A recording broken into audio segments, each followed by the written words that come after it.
Okay, so what if I told you that the root of all human suffering, I'm talking everything from your own personal anxiety all the way up to global wars, what if it all comes from a single fundamental flaw in our minds? It's a pretty radical idea, right? Well, today we're going to explore this argument that humanity is at a massive tipping point. And believe it or not, the story starts with the very first flower. Let's dive in. So, to really get this, we've got to go way, way back, long before humans were even a thing.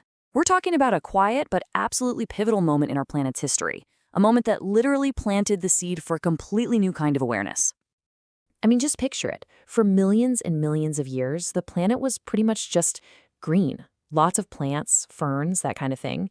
But then, about 114 million years ago, something totally new and incredible happened. The very first flower opened up to the sun. Now, this wasn't just another little step in evolution. No, this was a game changer.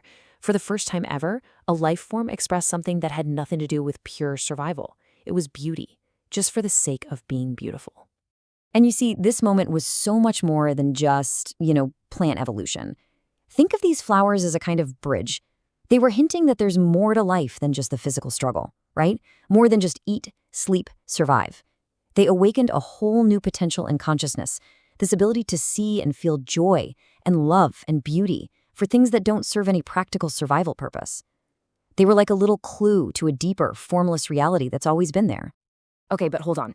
If that potential for a higher, more beautiful consciousness exists, why is our world so full of conflict and suffering? It's a fair question, right? Well, this brings us right to the heart of the problem, a really deep-seated issue, a kind of inherited dysfunction that exists within what we call the normal human mind. So, here's the really crucial point. What we all consider normal thinking is, according to this argument, fundamentally flawed. And get this isn't some new age radical idea. It's actually an ancient diagnosis. It shows up in the world's great spiritual traditions over and over again. They just use different words for it. Take Hinduism, for example. They call it Maya, which basically means the veil of delusion. The great sage Ramana Maharshi, he put it so bluntly. He just said, the mind is Maya. The whole idea here is that our entire perception of reality, what we see and experience, is being filtered through a kind of collective mental illness. Wow. And it's not just Hinduism. Buddhism calls it dukkha. This is the idea of inherent suffering or just this general feeling of unsatisfactoriness that comes with an untrained mind. The Buddha himself said that wherever you go, whatever you do, you're going to run into dukkha.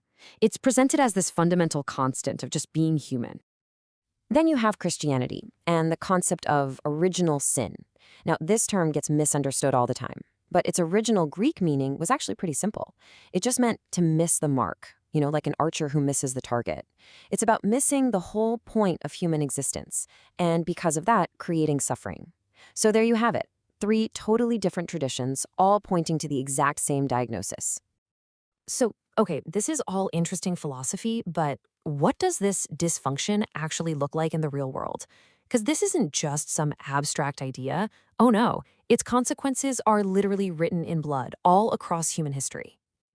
Just take a look at this number, 100 million. In the 20th century alone, over 100 million people were killed by other people. I mean, think about that.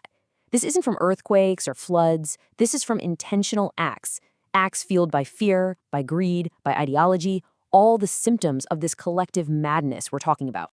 And this timeline, man, it just shows the terrifying escalation. Our own intelligence, our own cleverness created deadlier weapons for World War I. That then paved the way for the unbelievable horrors of the Holocaust and Stalin's purges. And then later you see the Cambodian genocide. The message here is so clear. This collective madness hasn't gone away. It's only gotten more intense, and now, with our technology, it's a threat to the entire planet.